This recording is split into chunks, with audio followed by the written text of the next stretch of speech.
The most emotional game of the year is tomorrow, and we need to see exactly what Ronald Koeman needs to do to make sure we secure this victory.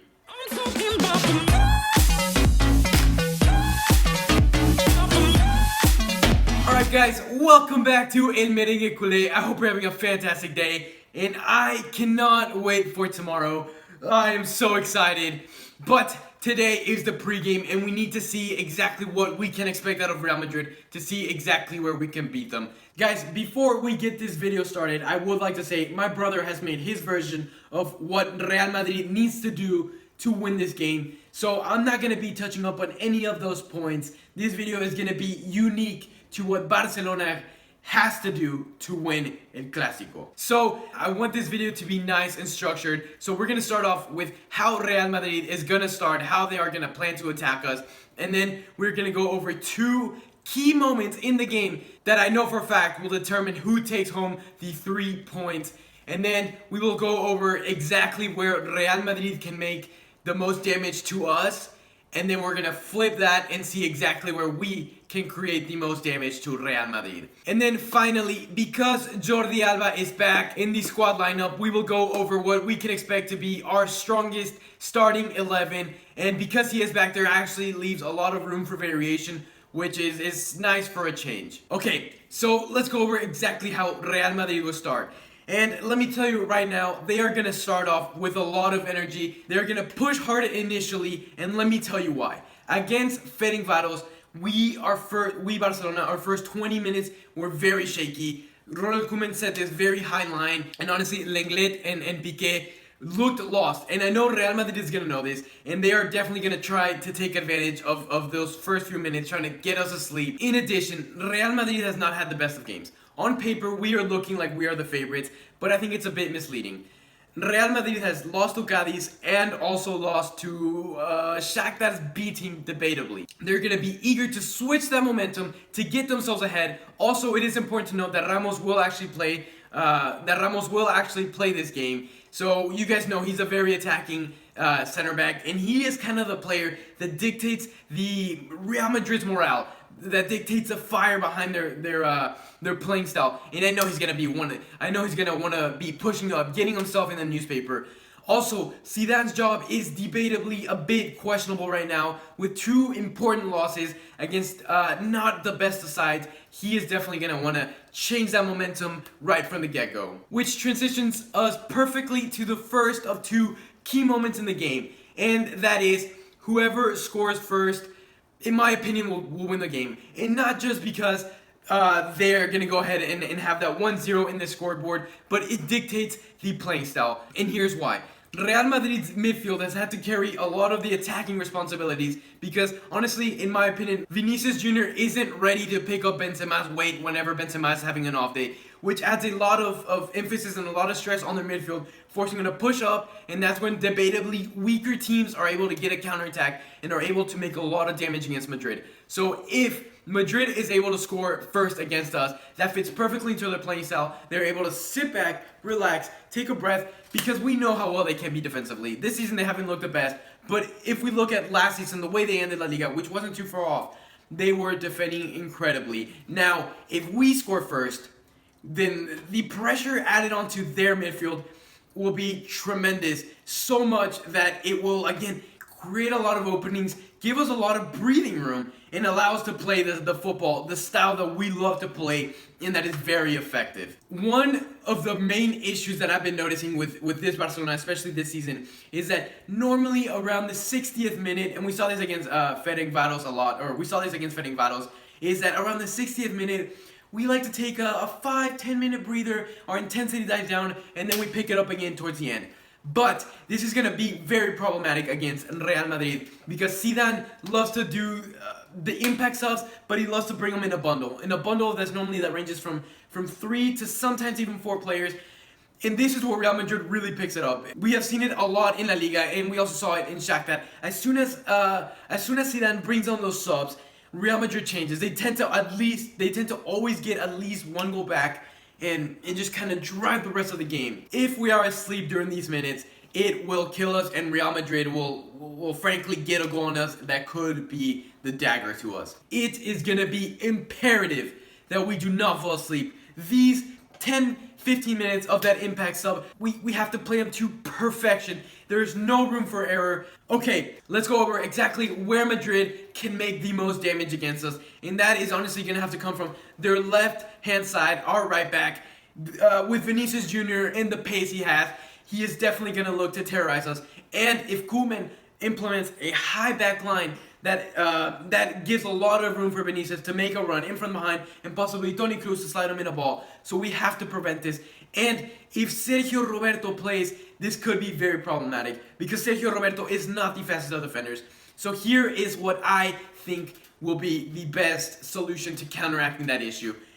Because Jordi Alba is back, he can slot in perfectly into the left back. And let's be real, Jordi Alba is a better left back than Serginho Dest. However, the beauty of Serginho Dest is that he can play both on the left-hand side and the right-hand side. So if we slot him into the right-hand side, then again, this is adding a lot of pressure to a 19-year-old.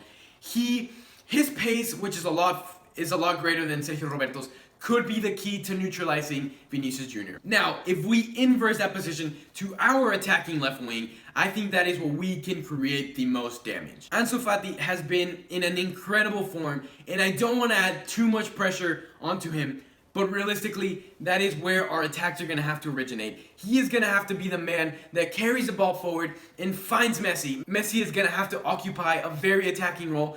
Keep him close to the goal. That has been crucial. If we want him to score goals, we have to keep him close to the goal. We cannot allow Messi to be the player that drives our attack, because it takes our striker away, it takes our attacking power away, and we don't have a true number 9. So it's going to have to be Ansu Fati to carry the ball. If he can get a goal, fantastic, brilliant, I'd love that for him. We cannot add too much weight onto his shoulders. Now, if you haven't watched my brother's video, he has a brilliant method on how he thinks Real Madrid can stop Ansu Fati. I don't want to spoil that. Make sure you click it. It'll be linked up here. Make sure you watch that video. It's a very good one. And now, I know we talked a little bit about a few positions that can be very dangerous, but let's go over the whole starting 11. So in goal, unfortunately, Ter Stegen is still hurt, which means he will not be in the starting 11. So we should see Neto starting in between the posts. The two center backs, both of them are eligible to play. None of them are injured. None of them have red cards. So it should be Lenglet and Piqué, a shoo-in for sure. Now, we already discussed the left back. That should for sure be Jordi Alba. However, on the right-hand side, it'll be very interesting to see if Koeman does opt for the faster Serginho Dest, who debatably does not have the best of touches, especially when you compare him to Sergio Roberto. Also, Sergio Roberto is technically one of our 4 main captains, so it's going to take a lot of guts out of Ronald Koeman to tell him, no man, look, you're going to have to sit this one out, at least initially. So we'll see. Ronald Koeman, however, is the type of coach to have the guts, to have the balls, to be able to put the team first instead of an individual player. Now we transition onto the midfield. De Jong has to be a shoo-in for that left defensive mid. However, on that right-hand side, the right defensive mid, we have 2 main options. Realistically, we have Pjanic and Busquets. Now, Pjanic is definitely faster than Busquets, but not by much. And Pjanic has only started 1 Barcelona game, and putting him into this El Clasico is a lot of pressure for him. He is a veteran, and I know he can handle the pressure, but realistically, with Busquets, I think we have a lot more chemistry with the team. He held the team gel together, and if we play our cards right, that lack of pace rather, shouldn't be as big of a factor as Real Madrid is hoping it will be. Which is why I'm going to choose Sergio Busquets on that right defensive mid. Again, this is very debatable. Let me know who you think will be the better of them two to start the game, and if you expect a sub in that position. Next, we're going to move on to the other extremely debatable position. This one is, in fact, in my opinion, a lot more debatable, and it's going to be on the right-hand side in between Dembele, Trincao, and Griezmann. Now, Dembele, in his past La Liga games, has honestly been looking very bad, very shaky. It seems like every decision he takes is wrong. He takes long touches, he loses the ball, he tries skill moves, loses the ball, which creates a lot of counterattacks, which creates a lot of headache for the midfield, for the defense. However, against Ferencváros, he had a spectacular game. He shut everybody's criticism up and could possibly be enough to get him into the starting 11. However, I don't think Ronald Koeman could risk Dembele having an off day and really creating a lot of damage against us which is why I don't think Dembele will be in the starting 11. I think it's too big of a variable to throw into one of the most crucial games of La Liga. Again, we are going into this game neck to neck. The other option, Trincao, has been very consistent, has been showing very, very promising attacking positions and overall a future. However, he is young. He has never played at Classico. And just like Dembele, I think it is too big of a variable to straight up throw him in there. However, he has been in a very good form, so I would not be surprised if Ronald Koeman makes a statement and puts another youngster in the starting 11, as you know he loves to do. And then finally, Griezmann, who I'm going to spoil it, I think is the perfect candidate for this position, for this game. Not only because he has the most experience out of Dembele and Trincao, but he didn't play a single minute against Cadiz, which means he's going to be fully rested and he's going to be eager to prove himself and to prove to Koeman and the Barcelona community that he is worthy of starting in that right-hand side. Next, we will move on to the attacking mid, and Coutinho has been playing to a very high level, which is why I don't think there's going to be much debate around that. However, I do expect Pedri to come on in, as, again, Koeman loves to give young players a chance, and he straight up, he said it. He said he doesn't care about the age of the player. He cares about their performance. He cares about their morale. He cares about what they can bring onto this team. But I do think it'll be Coutinho in the starting 11. In the left-hand side, we already talked about it. It's going to have to be Ansu Fati. He has been in incredible form, and I don't think Ronald Koeman will want to change that. I think he'll want to keep adding minutes onto his belt, keep building his confidence. And of course, at the striker position, it is going to have to be Messi. And it will be interesting if Ronald Koeman implements deep instructions to where Messi comes back, collects the ball, and brings it forward.